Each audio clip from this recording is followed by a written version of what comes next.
పెద్ద గనగలపేట తీరంలో స్నానానికని వెళ్ళినటువంటి ఇద్దరు స్నేహితులు జలసమాధి అయ్యారు.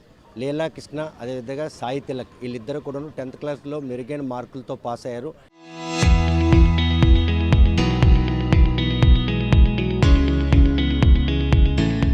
నిరుపేద కుటుంబానికి చెందిన వారి భవిష్యత్తు కోసం తల్లిదండ్రులు బాట వేస్తున్న ఈ క్షణంలో నిన్న పెద్ద గనగలవన తీరంలో వారు గల్లంతైన విషయాన్ని తెలుసుకొని అక్కడికి వెళ్ళి గాలింపు చర్యలు చేపట్టుగా ఈరోజు ఉదయాన కుందువానిపేట దగ్గర వారి ఇద్దరు మృతదేహాలు కూడాను ఈరోజు తీరాన్ని కొట్టుకొచ్చి వాటి పోస్ట్ మార్టం తీసుకొచ్చారు.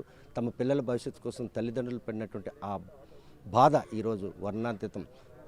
కొడుకు మంచి చదువు చదివించాలని తల్లిదండ్రులు భావించిన ఈ తరుణంలో వారి అకాల మరణం ఆ కుటుంబాల్లో ఎటువంటి విషయాలు చేయాలనుకునే పేద తరగతి కుటుంబానికి చెందిన విద్యార్థులు 10% మార్కులు తెచ్చుకొని ఈరోజు అంతలా పేరు తెచ్చినటువంటి ఆనందాన్ని ఆవిరి చేసినటువంటి ఈ జల సమాధి ఘటన కుటుంబాల్లో ఎటువంటి విషయాలు చేయాలనుకున్న విషయం కుటుంబ సభ్యులు తెలుసుకో. అసలు ఏం చదువుతున్నాడు అబ్బాయి? 10వ తరగతి పాస్ అయ్యాడు. పాస్ అయిన తర్వాత ఈరోజు ఏం చెయ్యాలని ఆయన జీవితాన్ని ఎటు తీసుకెళ్ళాలనుకున్న ఈలోగా ఏం జరిగింది? ఆడు ఐటీ తీద్దామని చెప్పాడు సార్.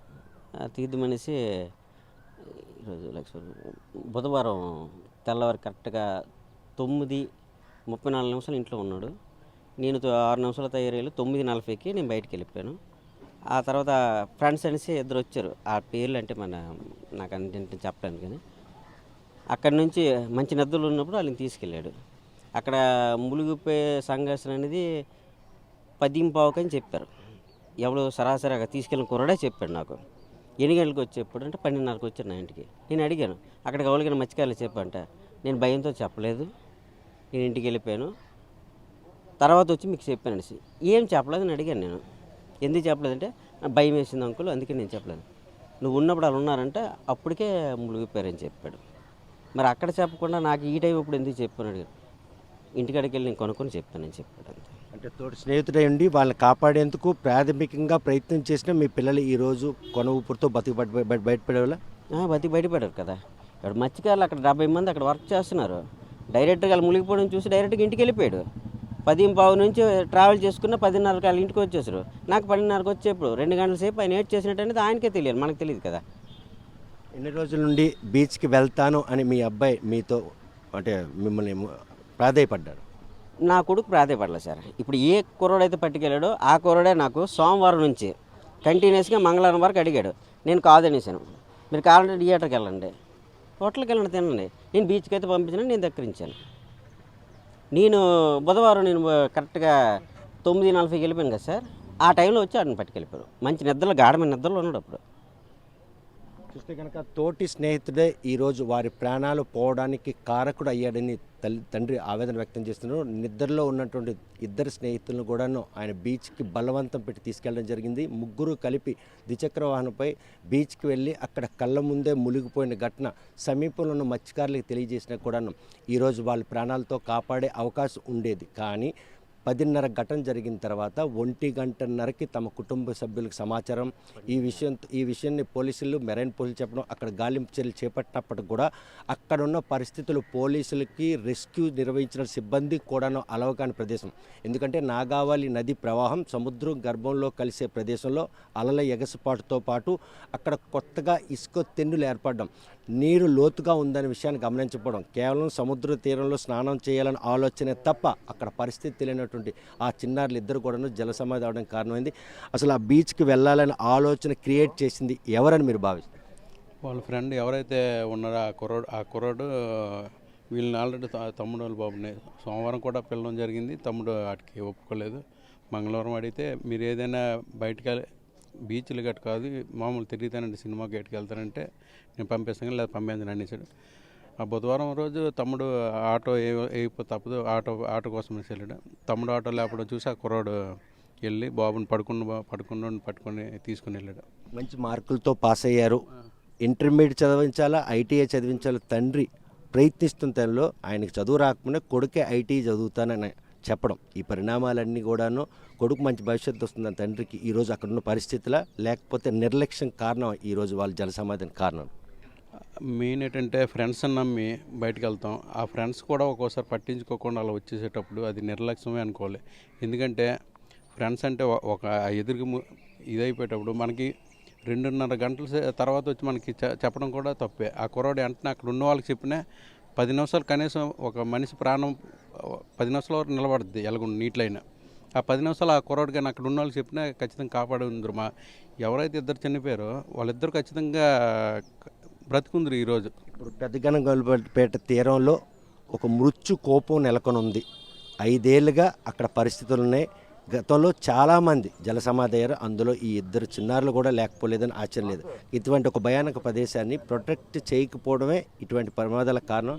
ఇది ఖచ్చితంగా, ఎందుకంటే అది చాలా ప్రమాదకరమైనదని తెలిసి కూడా ఆ చుట్టూ ఏదో ఒక ప్రొటెక్షన్ కంపల్సరీ పెట్టాలి. పెట్టకుండా అలా వదిలిస్తే ఈరోజు మా పిల్లలన్నీ మేము బాధపడుతున్నాం. అక్కడ నిన్న సిచ్యువేషన్లో ఏం జరిగిందంటే మా పిల్లలతో 27 మంది అక్కడ ఉన్న వాళ్ళు చెప్పారు. ఇప్పటికీ మా పిల్లలు 27 నెంబర్ అంట.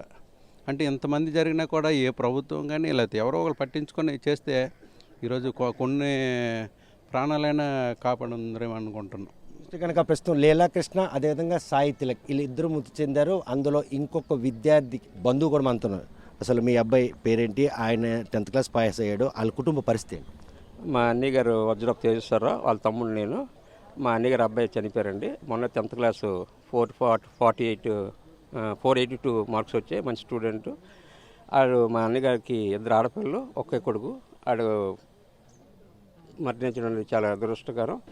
వాళ్ళకి ఏదైనా ప్రభుత్వం తరపున ఏదైనా ఉపాధి కల్పన ఏదైనా జరిగితే వాళ్ళ కుటుంబ పరిస్థితి ఏంటి? ఎవరు ఆ కుటుంబాన్ని పోషిస్తున్నారు? పూజిస్తారంటే మా వదిన గారు పనిచేస్తున్నారు. మా అన్నయ్య గారికి పెరాలసిస్ స్ట్రోక్తో కొంచెం ఇబ్బంది పడుతున్నాడు. ఆయన హౌస్ అరెస్ట్ అని యాక్చువల్గా. ఈ అబ్బాయి ఈ మధ్యనే 10th క్లాస్ పాస్ అయ్యి 30 డేస్లో నైట్ ఈ పేపర్స్ పంచుతారు కదా, ఆ డ్యూటీకి వెళ్తున్నాడు. నిన్న 3,200 రూపాయలు వాళ్ళ అమ్మగారికి ఇవ్వడం చాలా ఆనందపడింది. అలాంటి కోల్పోవడం వాళ్ళు చాలా బాధాకర విషయం. వాళ్ళు జీవితానికి ఎలా గడపాలనేది చాలా. అంటే అబ్బాయి పేపర్ బాయ్గా పనిచేస్తున్నారు తెల్లవారి. ఈ నెల రోజులు అంటే రిజల్ట్ వచ్చిన తర్వాత ఈ గ్యాప్లో ఇంటికి ఎంతోమంది సాయం చేద్దాం అనేసి ఆడ ఒక మంచి ఉద్దేశంతో ఆ పని చేయడం, మా వదిన గారికి సాయం చేయడం ఆవిడ చాలా కోలుకోలేని బాధాకరంలో ఉన్నది. సమ్మర్ హాలిడేస్ వచ్చినా కూడాను ఆనందం తోటి స్నేహితులతో సరదాగా గడపాల్సినటువంటి ఆ పిల్లలు ఈరోజు కుటుంబాలకు బాసటగా నిలిచేందుకు పేపర్ బాయ్ అవతారం కూడా ఎత్తి నిన్నే 3,800 రూపాయలు తల్లికి ఇచ్చారు. ఆ కుటుంబానికి బాసటగా నిలవని ఇంత చిన్నతనంలో వచ్చినటువంటి ఆలోచన వారు ఆ కుటుంబం పట్ల ఎంతలా ప్రేమగా వ్యవహరిస్తున్నారో అటువంటి వారి పట్ల ఈరోజు తోటి స్నేహితుడైన మణికంఠ బలవంతంగా లీలాకృష్ణ సాయి తిలక్ ఇద్దరిని కూడాను పడుకున్న వారిని లేపి బీచ్కి తీసుకెళ్ళి కళ్ళ ముందే జలసమాధి అవుతున్నా కూడాను కనీసం వారు రక్షించేందుకు ప్రాథమిక చర్యలు చేపట్టిన నేపథ్యంలో అక్కడున్న మత్స్యకారులకు గనక సమాచారం ఇచ్చినట్టయితే వారెట్టి పరిస్థితుల్లో కూడా అక్కడే వారిని ప్రాణాలతో కాపాడే పరిస్థితి ఉండేది.